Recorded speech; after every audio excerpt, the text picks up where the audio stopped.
The reason that we're here is because of affordable housing, rental units, entry-level housing for first-time homebuyers to purchase. We are experiencing some significant challenges right now. In 2019, the median sale price on 169 homes that sold with a Decorah zip code was $185,000. Fast forward to 2023, so that median sale price has gone from 185 in just 4 years to 306,000. So what we have is a lot of challenges with regards to amount of volume of houses and of course the price. The cost to build a house has gone up dramatically here recently as well. Realtors and appraisers are telling us that it's going to be over $250 a square foot, and we're not really building a lot of small homes in our county and in our city. And the price for a developer to acquire land right now and to get it zone platted, bring in utilities, and curb and gutter are going to be very high too. So we've got a number of challenges and we've got a lot of needs. And I think maybe being more efficient with our land use and maybe more flexible in our zoning. I would like to introduce our speaker to address maybe some things that other communities have been doing.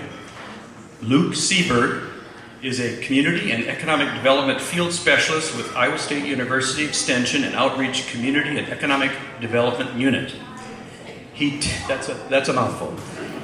He teaches classes on planning and zoning, GIS, mapping software, and other good governance practices. He also works on a program called Rural Housing Readiness Assessments, which Decorah went through earlier this year. He holds a master's in urban planning and development from Cleveland State University, and let's give a warm Decorah welcome to Luke Seberg.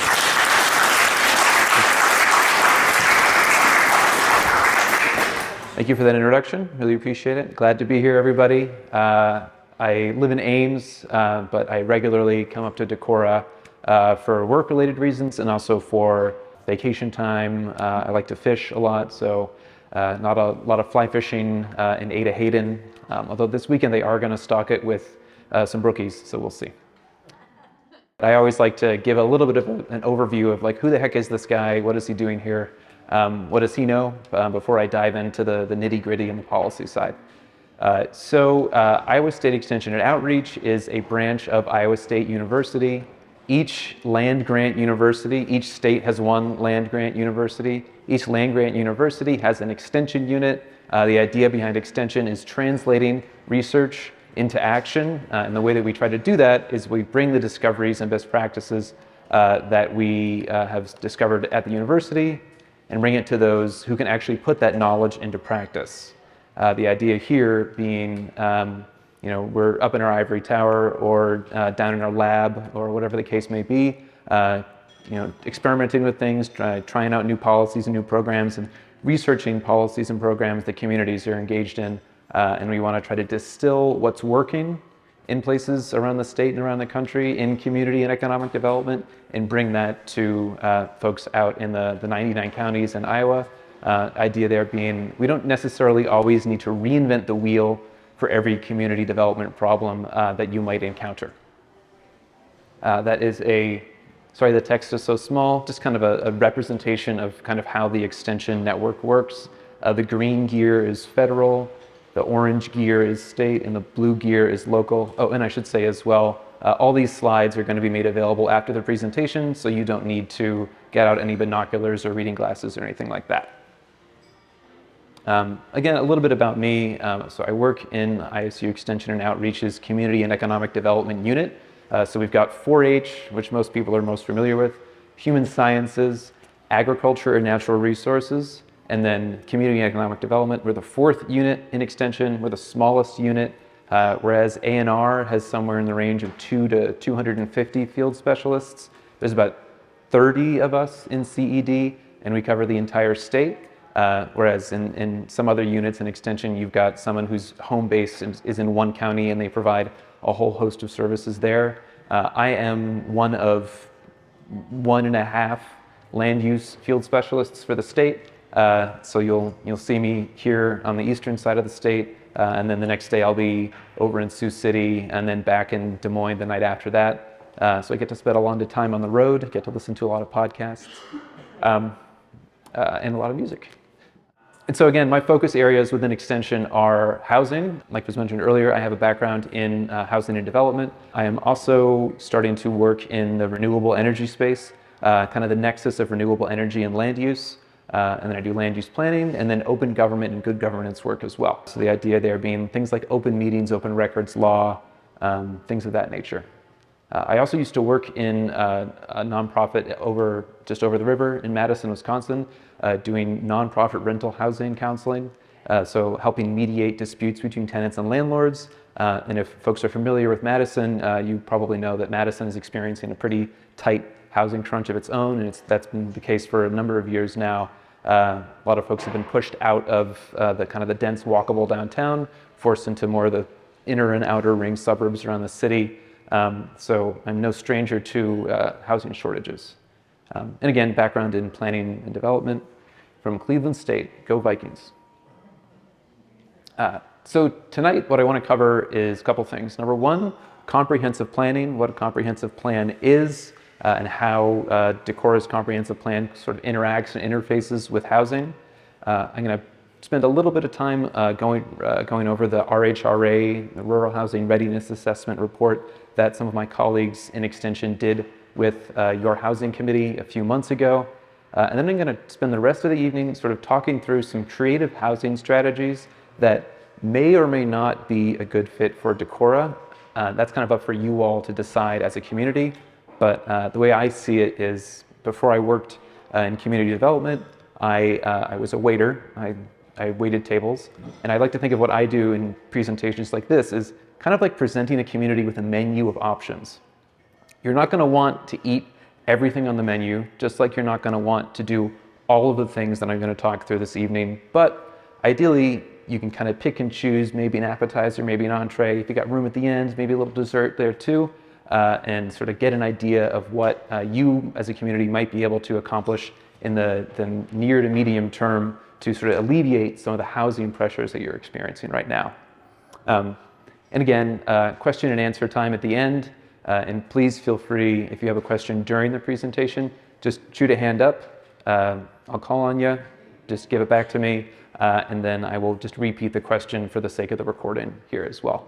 I'm also, I don't know if you can tell, I'm not from Iowa, I'm from Massachusetts, so I talk a little faster than some. I've been told in my reviews for my presentations that sometimes I go a little quick.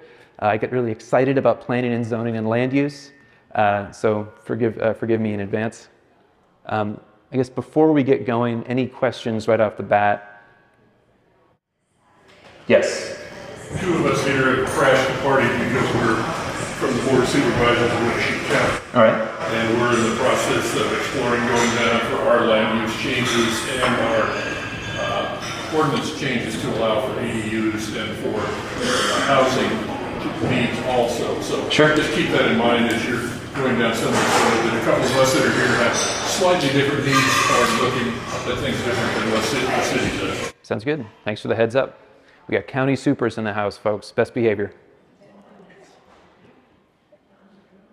All right, so the comprehensive plan. Who here in the room has taken a look at either their county's or their city's comprehensive plan in the last week? I should hope the city manager has. Last month?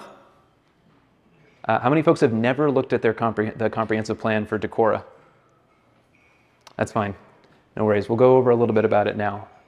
So a comprehensive plan at its core is a statement of policy intended to guide the physical development of your community and serve as the basis for most of, if not all of, the land use decisions that you make as a community.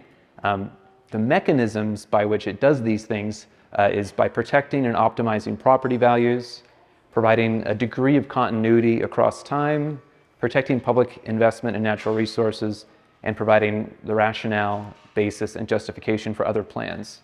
So the thing to think about here in terms of protecting and optimizing property values is there is a sort of a natural set of land uses that fit well together, that fit well next to one another, And then there are also land uses that 99 times out of 100 are going to be bad to put next to each other, right? You don't want a school next to a coal burning power plant, kind of an obvious example, but it illustrates the point. On the other hand, it might make a lot of sense if you do have a dense mixed-use residential commercial development that is adjacent to that school so that kids can walk to school, right? Or kids can bike to school, something along those lines. The provision of continuity across time, what I'm talking about here is situations where you have a comprehensive plan, maybe you're updating it every 10 years, every 20 years.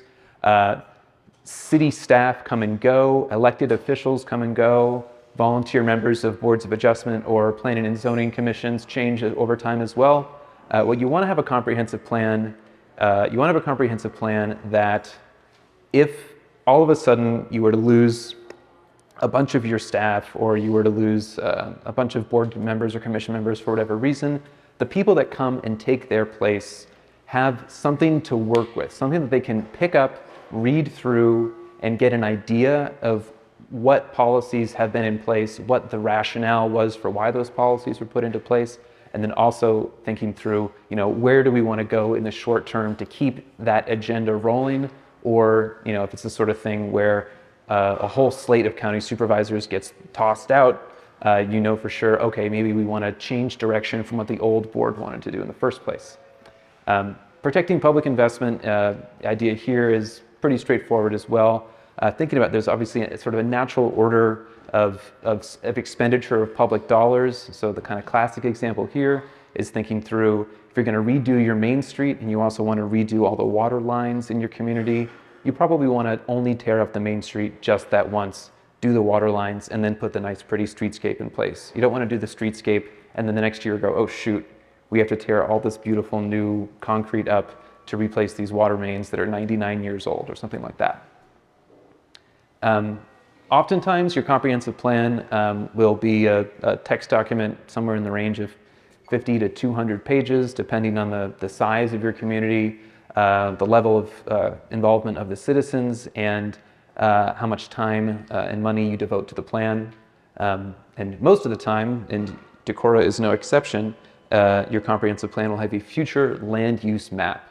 So here is Decorah's future land use map from the comprehensive plan. You notice the blue is a 2-mile buffer, the red is an old annexation plan, and then the green is corporate limits. So as you can see, there's some different colors here representing different land uses, different ideas for how the city intends to make use of that land, or what plans the city has for that land in the next 10, 15, 20 years. So if I'm not mistaken, the LDR, MDR, low density residential, medium density residential, right? Things like that. So why am I talking about this? Why am I talking about Decorah's comprehensive plan? Well, first and foremost, your comprehensive plan is a really great way as a community to come together, try to foster a sense of place. Comprehensive planning is, by its very nature, a citizen-led and a citizen-driven process. So the more input you get in your comprehensive plan or a comprehensive plan update or refresh, the more that plan will reflect the actual desires of the people that are living in your community now. Comprehensive planning is also really important in that it can promote economic development.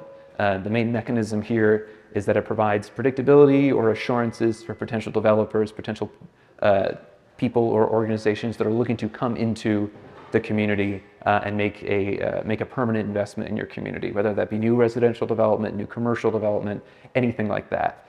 So a lot of the times what a potential developer will do prior to even reaching out to a city government to see what the deal is in that city, they'll go online, they'll look up the most recent comprehensive plan, and they'll use that document as a way to get a sense for what the community's priorities are. They'll look at the future land use map and get a sense for whether there actually is any developable land in the community, what the community has earmarked that land for, and then kind of once they've read through that on their own, maybe that's when they'll reach out to the city manager or city staff to try to get a sense for, hey, we're thinking about locating in your community, we're thinking about building in your community. Is your comprehensive plan up to date? Does it actually reflect where your community is at right now? Within the comprehensive plan, there's typically somewhere between 8 to 10 different chapters. The state of Iowa has a Smart Planning Act It's Chapter 18B of State Code. If anybody's looking to needs a little help falling asleep tonight, feel free to read through that. It lays out the essential elements of a comprehensive plan for the state of Iowa. It's important to note that it is not a list of requirements, it's a list of suggestions. So if you go through and you read the state code and then you read Decorah's comprehensive plan and they don't line up one to one, that's okay. It was originally supposed to be a set of requirements, but at the 11th hour, it was changed to a list of recommendations. One of those sections in almost every comprehensive plan that I've read through is a housing element of some kind.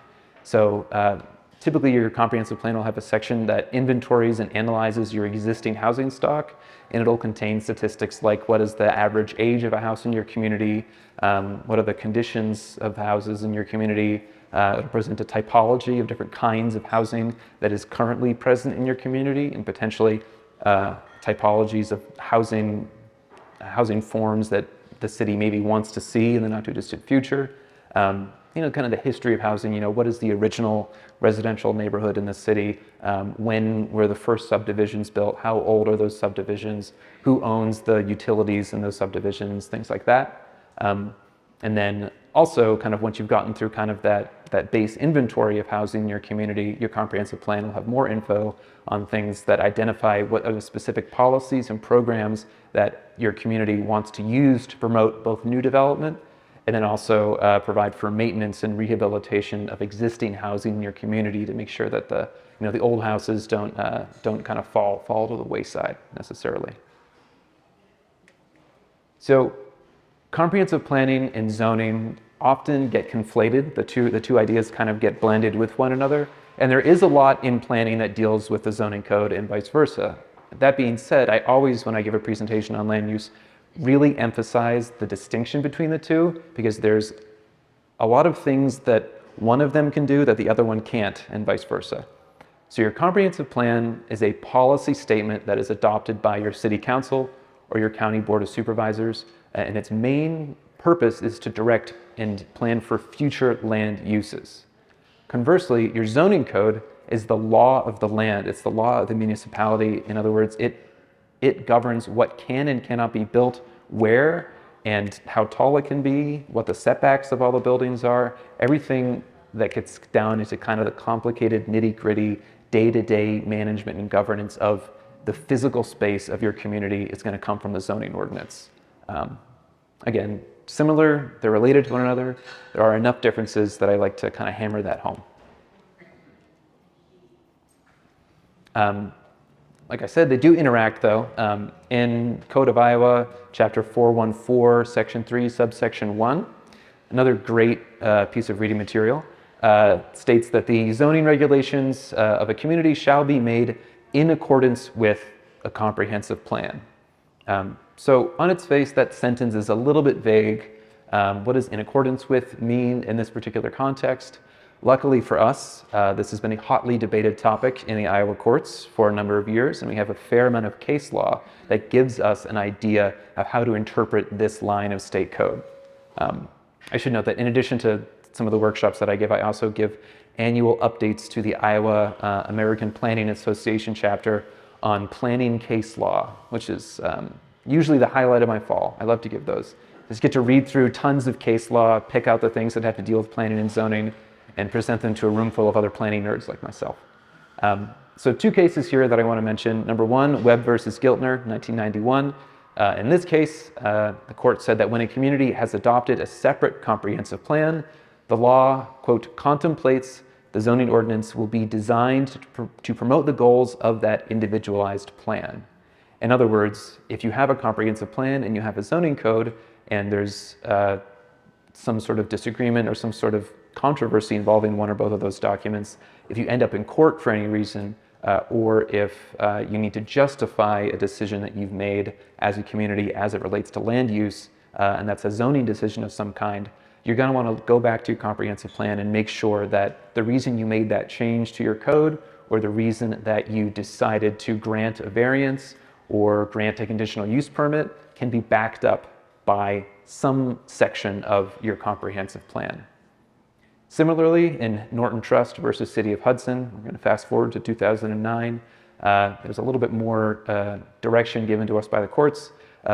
Courts said that consistency with a comprehensive plan is a primary consideration when evaluating the legality of a city's or a county's zoning action. So again, if you don't want to get sued as a city, it's always a good idea to make sure that any decision that you're making can be justified by that document. Any questions about comprehensive planning before I shift gears a little bit? All right. I always like to lay the foundation of what comprehensive planning and zoning is when I give talks like this, just because everything else kind of builds off of that. So if that was review for any of you in the room, apologies. If it was brand new information, great. I also do a 2.5-hour version that's just that. So if it was a little quick, it's because I usually give myself a lot more time. So, all right, shifting gears here to the Rural Housing Readiness Assessment. So a little bit of background on this program. This is a program that Iowa State Extension and Outreach has been doing now for about 4 years in partnership with the Iowa Economic Development Authority. So this is a program where annually we put out a call for applications from communities that are interested in addressing some sort of housing need or crisis. The cap is on communities. We only accept communities that have a population of under 20,000 or under 25,000. I can't remember the threshold exactly. Communities apply, they have to provide matching funds, and in exchange, we send a couple field specialists out to lead the community through an educational session, not too dissimilar from this, and then also an action planning session where the community who has put together a housing steering committee attends both of those sessions, and we kind of give them kind of a rundown of some basics around housing strategy, and then in the action planning session, we talk through, we work through a facilitated process that kind of gets the committee to a point where they've got a little bit of a strategy for how to start addressing their housing needs in the next 12 to 24 months. So quick show of hands, how many people in the room were part of Decora's RHRA process? All right. Repeat customers, like to see it. Hopefully you have all had the opportunity to read that action plan. For those of you who were not part of the process or have not read that action plan, it is available, I believe, on the city's website. Is that right? Okay. Or if you want to email me, I can send it to you too. Either way works. So part of that process, in addition to those in-person sessions, is a community survey goes out. And quick show of hands here, how many folks remember taking that community survey? Yeah, great. So kind of, I went back through your survey data and kind of pulled out, again, some of the top topics that survey respondents mentioned as areas of particular concern. So short-term rental market was far and away the #1 concern, probably to the surprise of nobody in this room. Other things that bore mentioning were folks were interested in encouraging reinvestment in rental properties, building small and moderate-sized homes, the provision of additional affordable housing, housing finance assistance, so assistance with down payments, things of that nature, and then kind of broadly speaking, a greater range of housing choices with a particular focus on housing for seniors to allow seniors to age in place. So that's kind of survey data. And then from there, that action planning session that was the second half of the process, the action areas that your housing committee identified were local regulations, physical opportunities, education and information, and then financing and funding. So I'm pleased to say that I can help out with those first three tonight. That's why we're here. I do not have very deep pockets personally, so I can't really help you fund any housing construction. If you need a little bit of help, maybe I can put in some sweat equity, but that's kind of it. Hey Luke. Yes. So this is the perfect moment to point out that Luke's being here is a direct result of this action plan. So we wanted to have this outreach and education for stakeholders, and so that's partly what's enabling him to be here today. So that's kind of a link to this process. Yeah, I didn't just show up.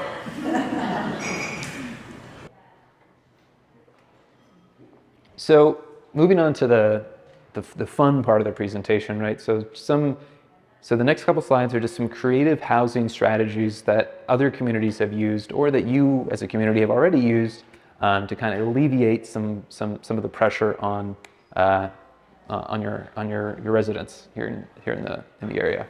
So number one, we're kind of in an example of this right now, right? Downtown upper story conversions. This is definitely already happening here in Decorah. I remember the first time I came here for a work event, I was actually giving that introductory planning and zoning workshop. I'd give it right across the street at the hotel, and afterwards I ran into one of your city councilors, and he and I were talking, and he was like, "Yeah, we've been doing this for a while now. This is kind of a big push for us." So it's good to see that that's still going on. It looks like most recently, IEDA, which is the Iowa Economic Development Authority, awarded an upper story housing grant down the street a little bit at 207 East Water Street, which is above the chiropractor and Ed Jones office. So that is a program that is ongoing. It appears, based on what I can tell, like the state is going to continue to fund that program for the foreseeable future. It's incredibly popular. People love to see redevelopment on their main street, and it generates a lot of foot traffic and it generates a lot of excitement in the community. So kudos to you for already doing that. Please keep on doing it as much as you can. Some communities, when they decide that they want to move into this space, have a hard time because they don't really have language in their zoning code that incentivizes this or even allows for this in the first place, and they end up having to spend a lot of excess time in the permitting and planning stages of this versus the building stage. I read through your code in preparation for this presentation, and I was all ready to have these suggestions about what you need to do to change it, but they were already all done. So kind of took the rug out from under me on that one. But if there is additional interest in exploring how some other cities around the state have approached this particular topic, I would suggest getting in touch with folks in Perry, Clinton, Coon Rapids, and Maquoketa. Yes? Look, I'm Melissa O'Rourke.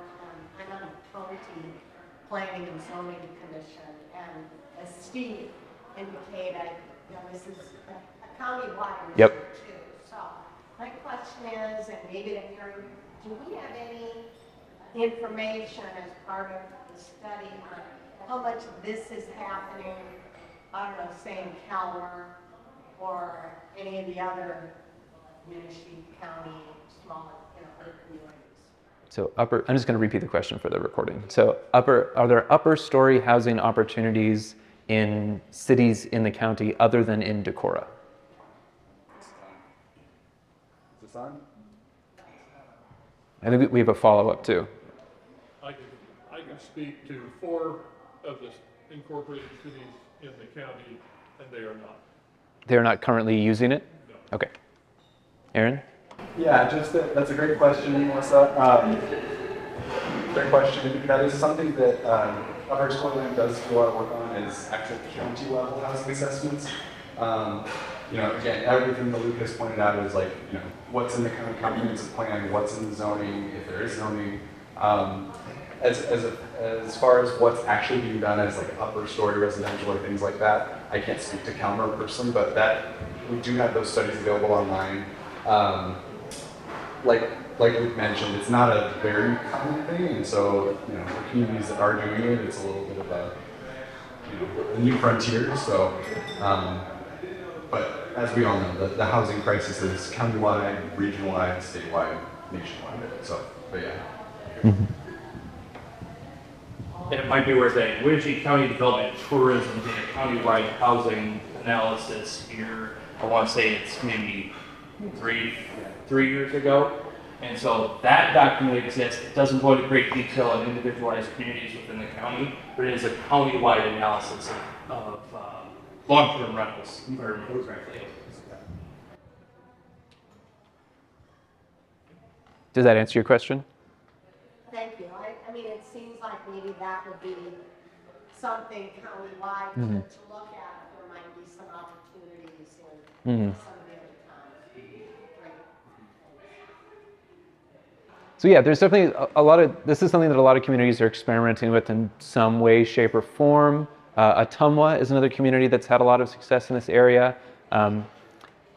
A big I don't want to necessarily say a big barrier to this, but an area of concern here tends to land on ownership, right? Who actually owns these buildings on the main street, and are they interested in or willing to redevelop them in such a way that there can actually be residents living above them, and just from a basic building code and building safety standard.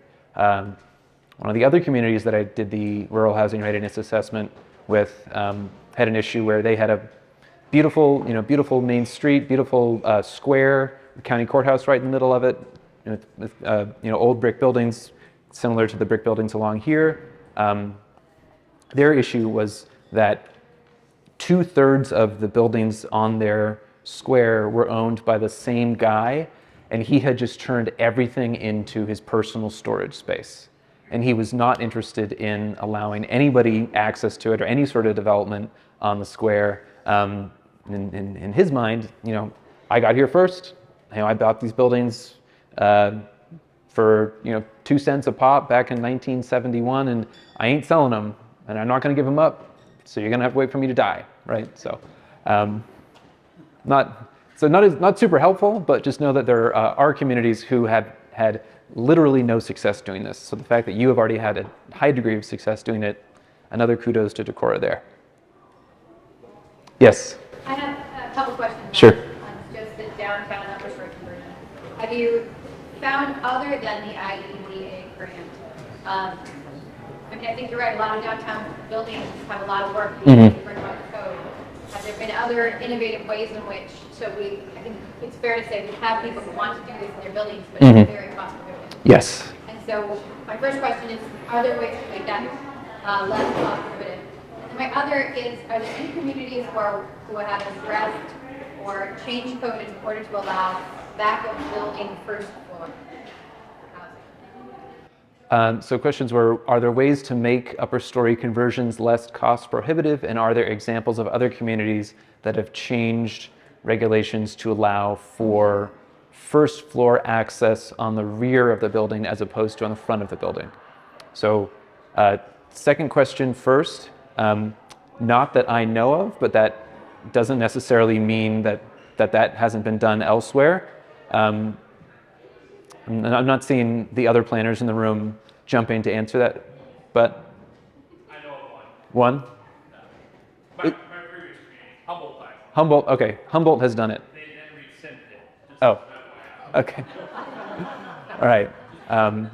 It's an area, yeah, interesting there. I can say that Forest City Forest City? Forest City is actively doing that. Okay. And as far as ways of making upper story conversions less cost prohibitive, there's a little bit that a community can do as far as kind of relaxation of code requirements. But ultimately, when it comes to like building safety standards and making an upper story unit like have 2 means of egress and be up to fire code in other ways, and if there's asbestos that needs to get removed or lead paint that needs to get removed, all those sorts of things. I know that the state has explored and has over the last several years expanded their upper story conversion, like the pot of money that they are devoting to it. So I would say, if as kind of as an aside, if that's something that your community wants to see more of, I'd always encourage folks to contact their state representatives and let them know that that is an area of particular interest, and that if they can fight for it in the state house, please do so. And I do know that there are some federal opportunities for upper story conversion, but by and large, those are limited to CDBG entitlement communities, which are communities that are above a certain threshold of population and have certain socioeconomic factors in place that, it's probably going to be your Detroits, your Clevelands, your kind of legacy cities, your Rust Belt cities that have seen, decades and decades of disinvestment, and there are whole blocks of downtowns that are just completely blown out. So it's tricky. There's definitely a greater need in rural communities than there is money for. That might be something of interest to the USDA, but I wouldn't keep your fingers crossed on that. But, any other questions on upper story conversion? All right. So again, another one that you guys have already got covered. Don't worry, they're not all going to be things you've already done already. I just wanted to get these out of the way first and foremost.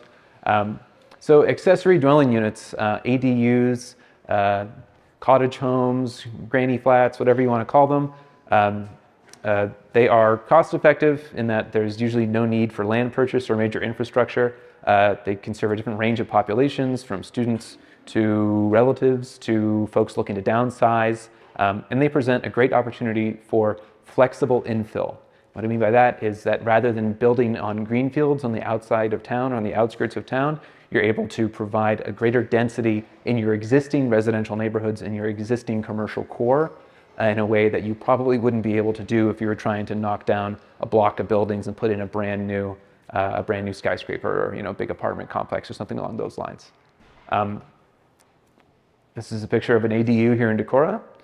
And I would say, given that it seems like your community's already done a lot of work in this area in the not too distant past, I don't want to spend too much time on this, but just know that the ADU ordinance was passed in 2022? 23, okay, so it's like brand spanking new, all right. So there are certain other communities in Iowa, spoiler alert, I'm going to talk about those a little bit later, that have had ADU ordinances in place for a while and have already started to tweak them a little bit. So I'm going to talk a little bit about that. It's great that you have one already. It's important to always keep in the back of your minds as a community that just because an ordinance was passed doesn't necessarily mean that it is 100% set in stone. And there's always going to be room, particularly if you are an elected official and you're in the room, to make further updates and modifications to those ordinances. And I would suggest if folks are really looking to dig into the nitty-gritty on ADUs, that they consult this text here that I've cited. It's from the National Association of Home Builders. It's a great report called Diversifying Housing Options with Smaller Lots and Smaller Homes.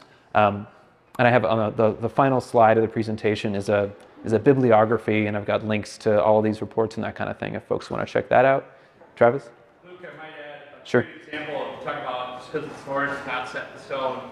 P&Z has a public hearing scheduled, not next Monday, the following Monday, to address this very same code section that was just approved earlier in 23 to increase the minimum allowable,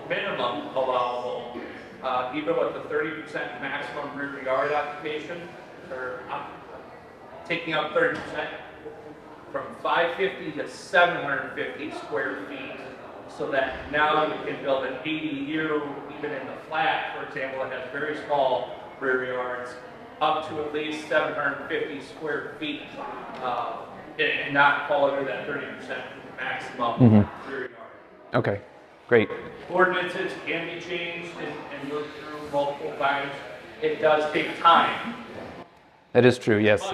It is a time-consuming process. City, not the county. Correct. Yes, city. And then it's got to go to city council. They got to set a public hearing and read it 3 times.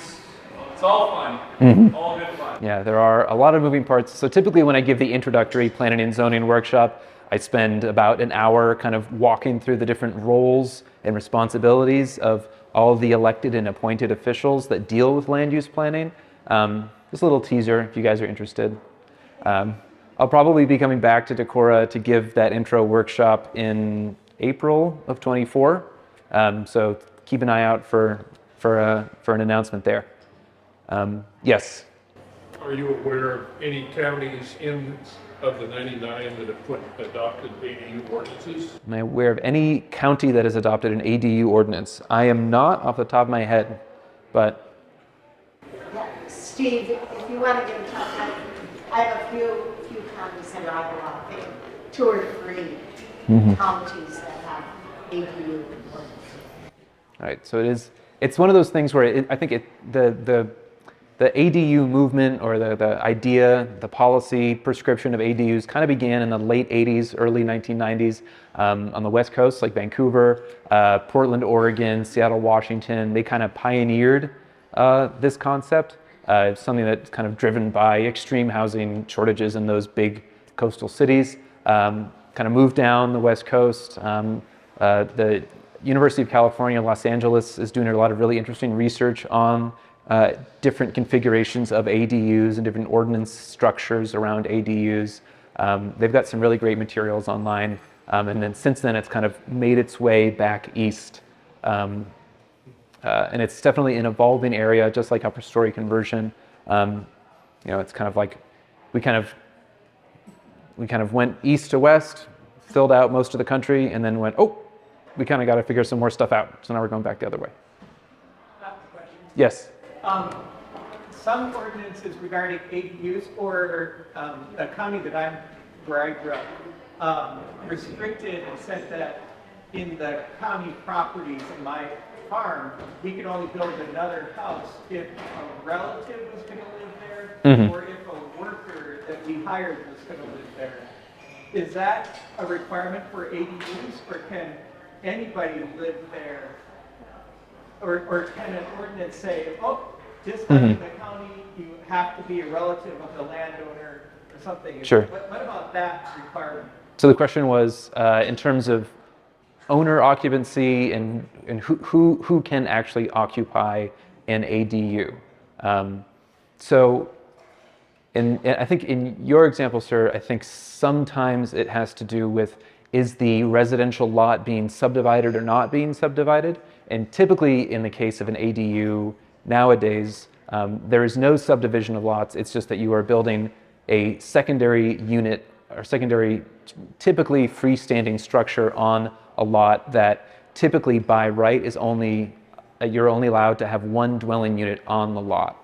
And as far as I know, no ADU ordinance in Iowa in a city setting has restrictions around family members versus non-family members being able to occupy that unit, but I might be wrong there. Yeah, I think that... I'm not aware of one, and the chorus requirement is that if you want to do an ADU, the property owner must live in either the primary structure or the accessory. So you can't buy a single family property, build an ADU on it, and Airbnb both, or long-term rent out both. You can't do that. You have to live in one of the other. Yeah. One of the structures. Yeah, and that requirement that an owner that one of the two units needs to be owner occupied is fairly common, but it is by no means universal. For instance, in Los Angeles, so LA is building about 2,500 ADUs a year, which accounts for about a quarter of the ADU production in the entire United States annually. About 70% of and so they do not require an owner to occupy one and they allow three living units on a single lot, not just two. About 70% of their ADUs are long-term rentals, and of those, 60 some odd percent are one of the three units is owner-occupied. But again, LA is not Decorah. We're talking very drastically different scales, but just as an illustrative example. Yes. Just to piggyback on that and respond to Mike, that was, especially when these ADU ordinances started, it was a traditional requirement that it had to be, like in the farm setting, it had to be either an employee or a family member.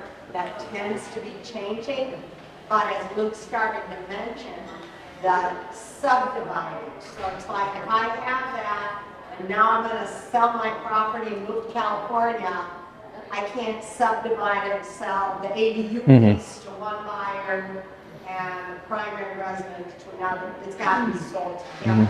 But there could be different rules in different places. Thank you. All right, just being mindful of time here. I want to make sure I get to all the fun ideas that you guys aren't already doing. So here's an idea that is a little bit hypothetical in some ways here in Iowa. So how many folks are familiar with the idea of a land bank? Not a bank that sells land, but a land bank. So a land bank is, it's typically a nonprofit 501c3. It can either be organized as a unit of local government, or it can be a private nonprofit. And it's an entity that is created to acquire, hold, manage, and in some instances redevelop land or property to return it to some kind of productive use. And typically, since it's a mission-driven nonprofit, it'll have some community-based goals insofar as what it wants to redevelop the properties into. So you'll often hear talk of land banking as a strategy for redevelopment in areas where there is where there are low housing costs and a surplus of available units. But that being said, there are some examples of communities that have found success in utilizing this model when they have high housing costs and a dearth of available units. And the way that they use this is that they strategically hold, they have this organization strategically hold and buy certain properties that meet certain qualifications in order to allow for an affordable developer to come in and redevelop the property in such a way that it meets certain affordability standards or criteria in the community, or meets other community-based goals. So it doesn't always necessarily need to be a residential land bank, but for the most part, most land banks around the country are that. So the idea here kind of boiled down is nonprofit has a relationship with the city in some way, shape, or form, wherein they kind of get, maybe they get like access to sheriff's sales, that kind of thing. They hold the land, and instead of the land getting instantly flipped and converted into, big new houses or something like that, they might be set aside as permanently affordable housing. There has been legislation introduced in the last couple legislative sessions here in Iowa to give cities in the state of Iowa the statutory authority to establish public land banks. And as far as I know, this isn't like a bill that's super unpopular, and that's why we haven't heard anything about it. It just hasn't necessarily made its way from the Iowa Senate into the Iowa House. So there is an active bill from the 2022 legislative session that was not picked up in 2023, but the individual representative who sponsored it is still in office, and in interviews has mentioned that they are still interested in going forward with this idea, this strategy for redevelopment. It just didn't necessarily make it through the 2023 session because I think the legislature had different priorities this past session. So any questions on what a land bank is? So right now, the city of Decorah as a municipal entity does not have the statutory authority to make one. That being said, if a group of enterprising citizens wanted to incorporate as a nonprofit and pursue a land bank model, they would be within their rights as individuals to do so. Question?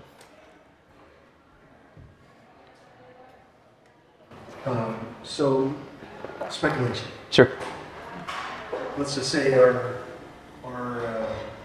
elected leaders in the state house are progressive and decide to pass this year. How do,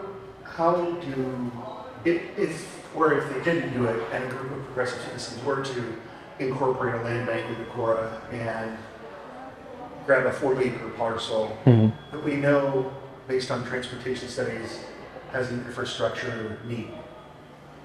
Do land banks themselves allow for development using TIF funds to help provide the infrastructure for the land bank to capitalize and the city to recapture the value of the value of the land in the land bank? And then could the land bank somehow gift the land to the buyer of the structure to provide instant equity into that thing? So it's a 1-2 punch. But if we had the land bank group agree on like a planned urban development model, can we fund it using TIF funds? So the question was, could a hypothetical land bank use TIF money to fund infrastructure improvements on a planned urban development? Right? Okay. I would want to talk to the person in my unit who is also an attorney before I gave you an answer there, and my other coworker who has more experience in housing finance than I do before I gave you like a definitive yes or no. As far as I know, yes, but I'm being recorded, so I'm going to say with a caveat that I don't know 100%. I think it's certainly, I know, for instance, so like I mentioned, I did my master's in Cleveland, Ohio. Cleveland's land bank was a municipal organ, and it did use TIF funds for that, but that's under Ohio state code and Cleveland city state code, or in Cleveland municipal law. I'm not sure if the same would apply in Iowa. I read through, in preparation for this, the proposed bill about land banks, and it was very long, and I can't remember everything in it, but I can send everybody that most recent piece of legislation, and because it lays out the powers and authority of this hypothetical municipal land bank. So, And can you address the equity issue? Can the land bank give the land back to either to the developer or to the purchaser of the dwelling built on the land that the land bank had to provide equity and access for affordable housing? I'm glad you asked that, because that is like kind of what my next slide is about. He was not an audience plant. So a mechanism by which equity in land can be held and transferred in a more creative way than we typically see in the private transfer of homes for sale and that kind of thing in your standard real estate transaction is something called a community land trust. Quick show of hands, how many folks in the room have heard of a community land trust before? So it's similar. So a community land trust shares a lot of characteristics with a natural land trust, kind of like the Iowa Natural Heritage Foundation. What's that very beautiful big chunk of land that they've preserved up here? They only allow access a couple weekends a year. Heritage Valley, yeah. Last time I was here, I just missed it. It was like the weekend before, and I was so bummed because I wanted to go hiking in it because it looks very beautiful. So similar idea here with the Community Land Trust. Also a nonprofit organization. Typically, you'll see a Community Land Trust's board of directors composed of a combination of residents of the land that the Community Land Trust is protecting, as well as other representatives from the community, and then usually folks who have some degree of financial savvy. So the way a Community Land Trust model works is the nonprofit itself owns the land underneath all of the houses and leases that land to the owners of the houses that are built on top of it. So in a lot of cases, a large portion of the sale price of a home isn't necessarily tied up in the physical bricks, wood, timber, fixtures of the house. In many instances, the land underneath it is what's providing, if not a majority of the value of the land, at least a significant chunk, at least enough land that it makes the purchase of a home and the land underneath it unaffordable for a very large percentage of your population. So what the Community Land Trust model does is kind of cuts that out from underneath it, granting permanent residency to a piece of property, right? It's not like you can get evicted. It's not like it's a rental where the landlord can decide to change their mind. Instead, it operates on a rolling 99-year lease structure where it's a renewable lease, so you can pass the lease to your kids, to your grandkids, to your relatives, to your friends, subject to certain terms and conditions. Kind of the most often condition that's placed on the transfer of property in a community land trust model is that those homes that are built and sold are only available to folks earning at or below a certain percentage of area median income, or AMI. So bear with me here. I'm going to give an example of a community land trust. It's not in Iowa. It's in Moab, Utah. And you'll see why in a second. So Moab Area Community Land Trust got started in 2011 or 2012. And in 2014, they received a very generous donation of 40 acres of land on the outskirts of the city. not exactly sure what the background was there. As far as, it was a church. Oh, you're familiar? All right, excellent. So Arroyo Crossing subdivision, the plan is to build 300 units with 3 community buildings, one of which is going to be a daycare. As it stands right now, their first phase, they're looking to build 248 residential units and 1 community building. And they are partnering with other local nonprofits to build the first couple dozen homes on this subdivision using what's called a mutual self-help model. So folks can apply to be a part of this process. And there's nonprofits sort of similar to a Habitat for Humanity kind of thing, where folks get training on construction techniques. And some of these are kind of doing like straw bale houses, because you can do that because it doesn't ever get that cold in the desert. I don't think that would necessarily work here in Iowa, but so they're learning construction techniques, and if they apply and are accepted into this program, they get to build their own home, and in lieu of a down payment, they have to put forward a certain number of hours a week in the form of sweat equity. So they're actually out there learning how to build. They're doing the, they're doing the work. They're showing up, and they're building their own place.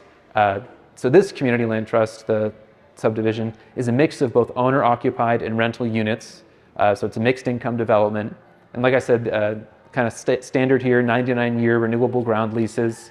There are asset lock provisions in place. So asset lock provisions are provisions written into sort of a deed of sale that says if the community land trust dissolves for some reason, like if the board of directors kind of falls apart or there's financial mismanagement, it doesn't just get dropped and sold to the highest bidder.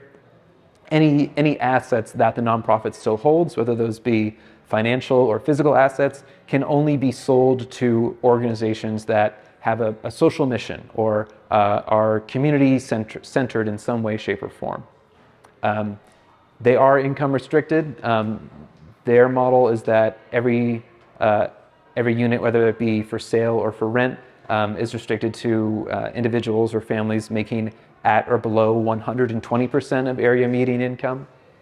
And there are also deed restrictions on the vertical improvements to preserve affordability. So folks are free to buy one of these houses. Again, you don't get the land underneath, and they can sell them, but they can only sell them to other individuals that meet this 120% restricted AMI deal. So it takes a little bit of the freedom of the free marketplace out of the equation and replaces it with a degree of stability that, like we were talking about a little bit earlier, is often lacking in the private real estate market, particularly in an age of rampant growth in housing prices, materials, and inflation and interest rates. And so why are you talking about this? Well, Decorah and Moab have a little more in common than one would expect based on that picture of the sandstone arch, right? Populations, 7,600 in Decorah, 5,300 in Moab. Median value of owner-occupied housing in Decorah.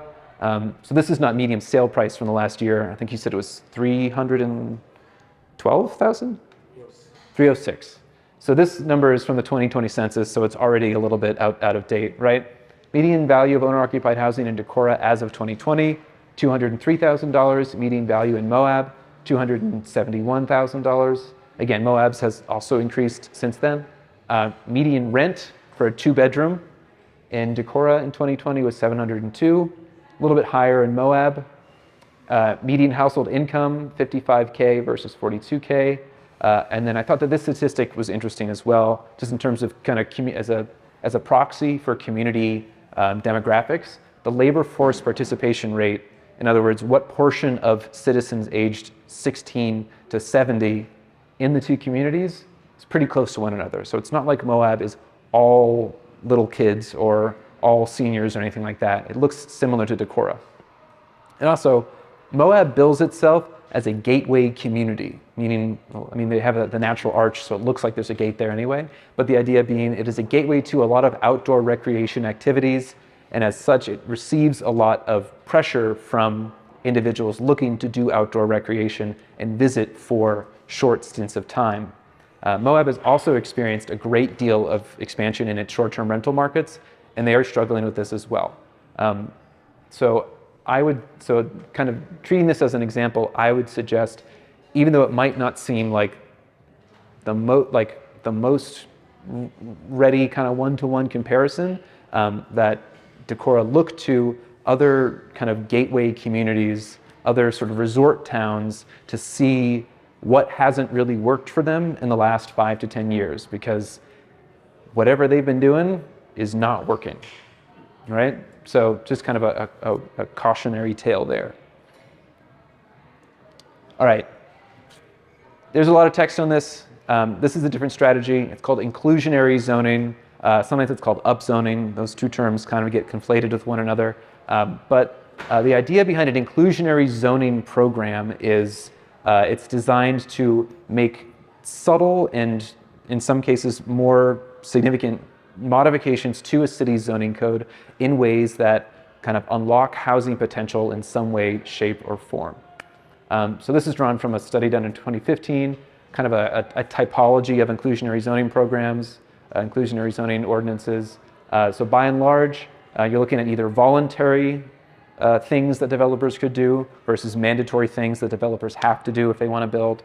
The scope of your inclusionary zoning mandate can be citywide or geographically defined. You can have affordable housing elements of your inclusionary zoning program. You can have cost offsets and incentives, and you can have what are called in lieu alternatives.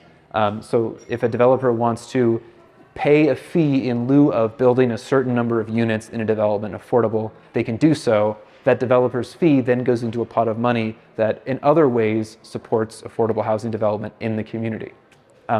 Other in lieu alternatives that you'll often see are off-site construction or land dedication. So in lieu of, if maybe a developer is going to build an 8-unit building, instead of, and the city has something that says you have to make 2 of those affordable, instead the developer might make all 8 of those market rate and then build 2 additional units elsewhere off-site that do meet those affordability criteria. So one example of what some folks would consider a low-hanging fruit when it comes to inclusionary zoning is parking requirements. So most communities have minimum parking requirements that are designed to decrease congestion and spillover, and in doing so tend to exacerbate sprawl and limit development potential as costs get passed along to consumers. There's been some studies that show that the relaxation of minimum parking requirements in new residential development is correlated with an obvious decrease in the number of parking spaces that get built by developers, but the prices that those units go for is not affected necessarily, meaning that people aren't scared away from moving into these new developments just because there isn't as much parking. And if there's less parking, that typically means there's additional space for housing and additional space for commercial units or other natural or man-made amenities as well. So, local example of a community here in Iowa who's doing a lot of work in this space, in the inclusionary zoning space, is the city of Iowa City. So they are currently in the process of codifying some really major modifications to their zoning code. And they've got a whole slew of amendments to their code designed to increase access to housing. They can kind of be broken down into 5 categories. Increasing flexibility for constructing various housing types within certain residential zones. They're also modifying design standards in order to increase flexibility and simplicity of the construction process and the construction approval process. They're increasing bedroom limits, the number of bedrooms that can be in certain multifamily residential units. They are creating some regulatory incentives for affordable housing, the most notable being a 20% density bonus. So density bonus here refers to the concept of if you, as a developer, are willing to make some of the units in your development affordable, we will allow you to build more units than you would otherwise be allowed to build under our current zoning ordinance. How do they do that? How do they do that? What code do they use to provide that density bonus? So it would be written into the zoning code such that maybe let's say it's in an R3 zoning district that you're typically only allowed to build single-family homes, duplexes, and fourplexes in that zone. And they say, okay, we're only going to let you build up to 4 units unless you are willing to build, if you build, yeah, if you will be allowed to build 5 if that 5th unit is, you set aside that unit as below market rate and you only allow people to rent it if they make at or below a certain amount of money, right? That's where the 20% number comes in. Is Are that, they writing that, so my question really is, are they writing that into zoning code? Or is this an economic development overlay incentive somehow? they're writing it directly into the zoning code itself. Yes. So like sort of language in the R3 section of the residential section of their zoning code that says no more than 4 units with this caveat, and then a couple paragraphs about the specifics there. Yeah. Cities track rents. You know what I mean? So you do this, but then how does the city follow up and make sure that that's done? So the question was, does the city track rents? So in order to determine, is the developer actually doing what they say they were doing?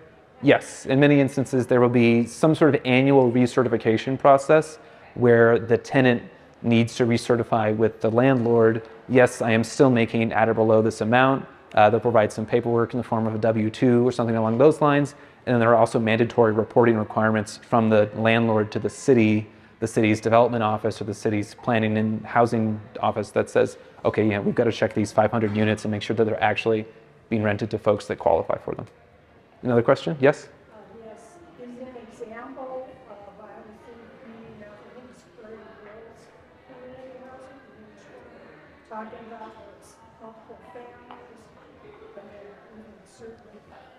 I don't know the names of the specific developments in Iowa City. I'm sorry, but the name sounds familiar-ish. So it might be an instance of that. But this zoning code overhaul is not in place as of today. The city council almost passed it like last week, and then planning staff was like, actually, wait, hold on, we want to change 1 or 2 more things. So increasing bedroom density bonus, and then final thing that they're doing is addressing fair housing concerns. So some examples of kind of even more specific what they're doing in Iowa City. They're allowing duplexes and attached single-family homes in their R1 residential district. They are allowing townhomes to be built in the middle of certain blocks of neighborhoods that were not currently zoned to allow for mid-block townhome construction. They are eliminating some multi-family site development standards to sort of decrease the construction costs that are typically associated with those bigger residential developments. They are modifying dimensional standards for lots to allow for greater flexibility in terms of the configuration of a building on a lot, so it can be more dense, it can take up a greater percentage of the square footage of the lot. They're relaxing some standards for ADU siting, so similar to that previous bullet point. They're making it such that you can put an ADU closer to the edge of a property line in certain circumstances. It would take me a long time to go through what all those certain circumstances are, but there's a lot of them. Yes? Sorry. You good? So they're making the changes to their zoning code.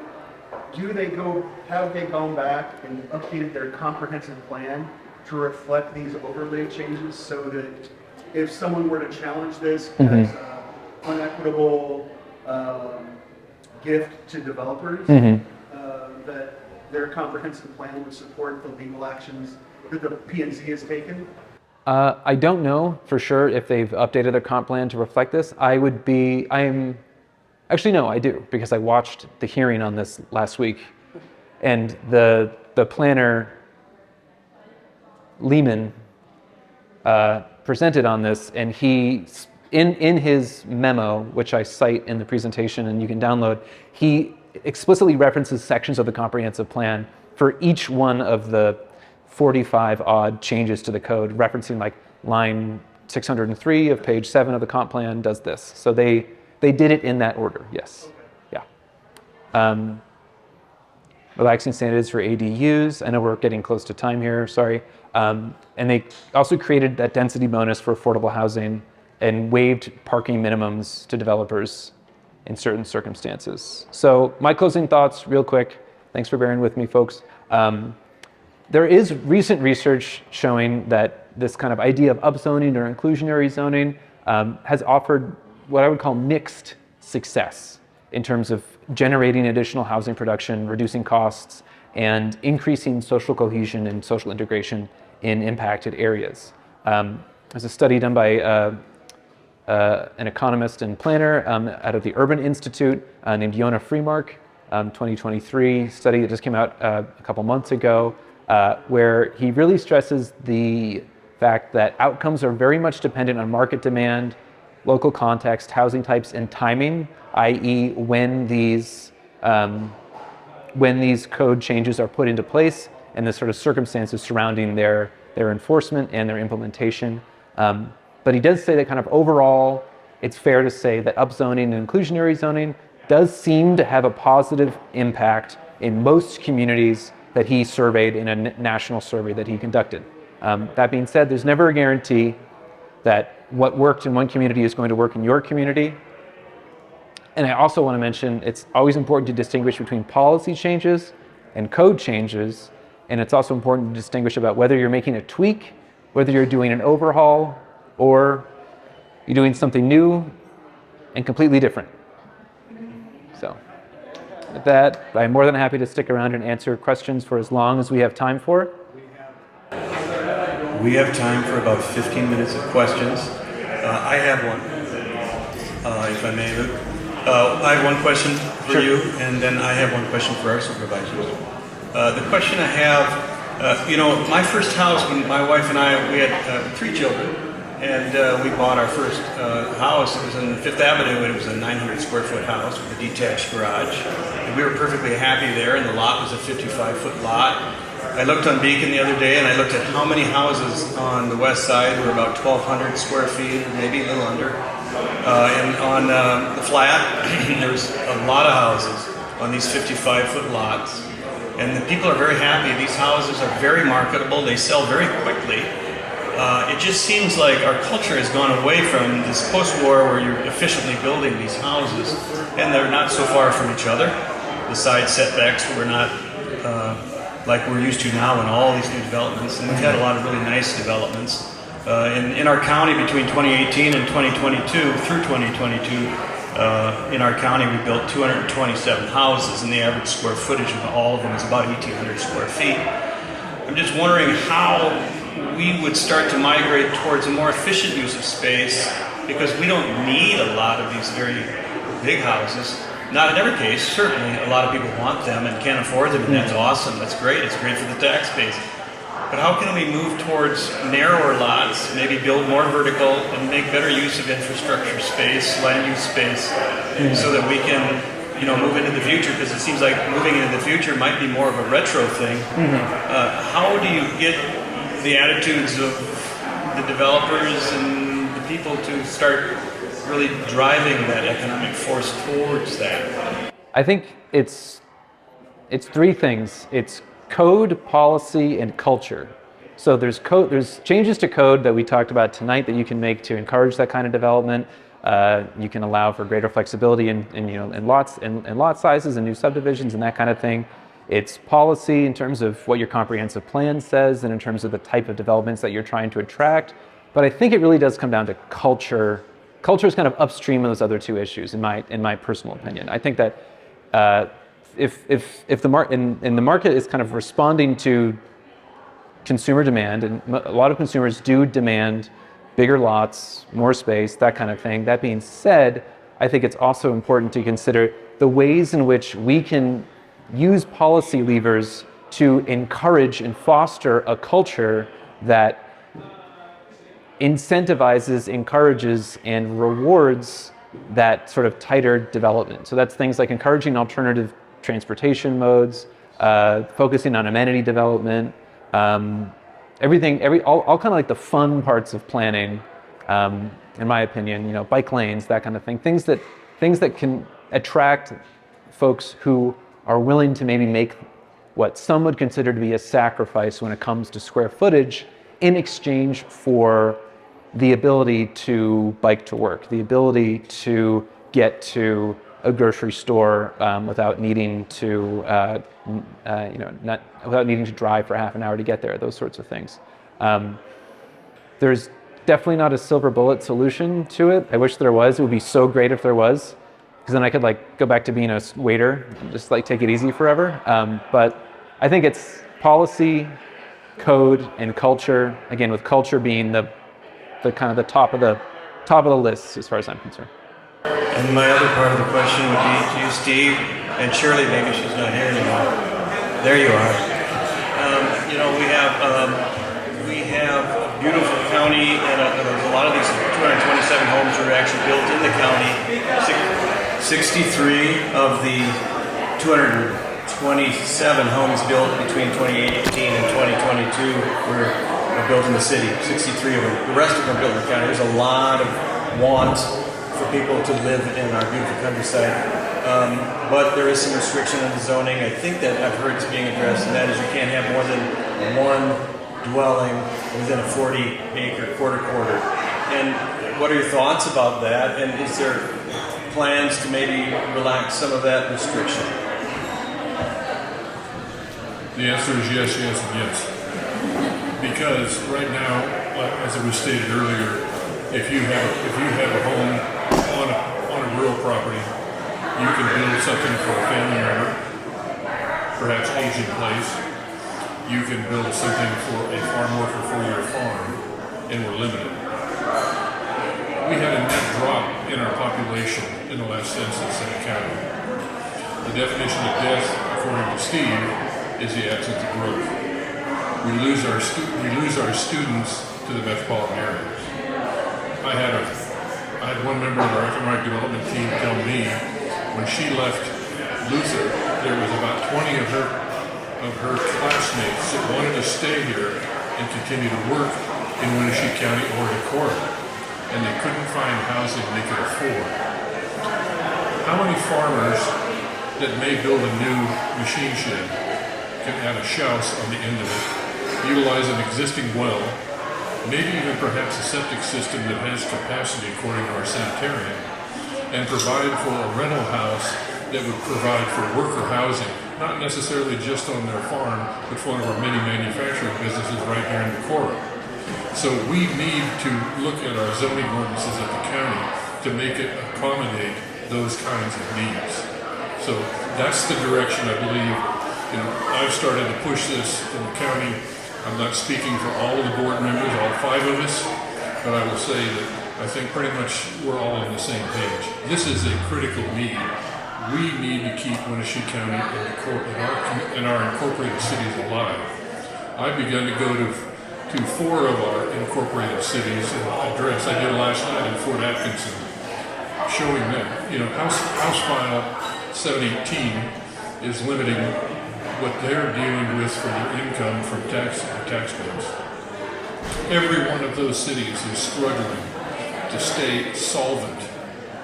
We don't need at the county level cities unincorporated, and then it falls back on all of the taxpayers of Winnebago County. So they have it. I could tell you 4 of those incorporated cities, I know of 1 house for sale. And I asked that question last night in Fort Atkinson. They had 0 rentals and 0 houses for sale. And I can tell you that's pretty characteristic. Thank you for that. That's encouraging. And there's another question back here. No, just commenting, and I was having a little trouble hearing the question, but again, I'm on the county and planning zoning commission.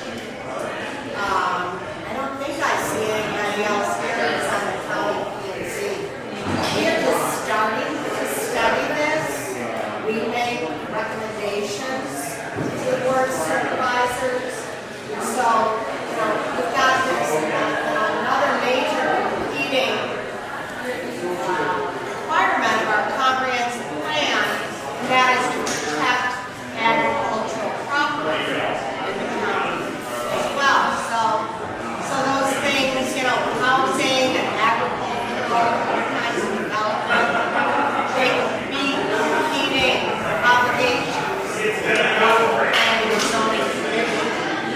So we are studying those things, we're really just starting. We'll make some recommendations. The issue of, a lot of places in the county across Iowa have shared wells, shared septic systems would be really kind of a statewide issue in terms of that being. So a lot of different, again, moving parts, things we have to look at, but the county P&Z will be studying and recommending. Thank you from our friends from the county and on behalf of everybody here in the city. This is something that we need to work on together. Surely you've got something. Can you hear me okay? So as we're talking about all of this, I wanted to go back to one of the first statements you made tonight, and that to make these changes or talk about these changes, Decorah's done a very good job of including everybody. And if we do this at the county level and look back at our comprehensive plan, which should be updated regularly, 5-7 years, and it hasn't been for a while, it has to be community. The whole community has to be in that conversation. So everybody in this room, we're going to need you at the county level too. Travis, do you have anything else? You good? I'm available and free. Yeah. For a short time. Anybody that wants to linger, we can I'll officially. stick around. Yeah. They have trivia night down here at 7:15, but anybody that wants to hang out and discuss some of these things up here, these experts are here. So with that, thank you very much, Luke.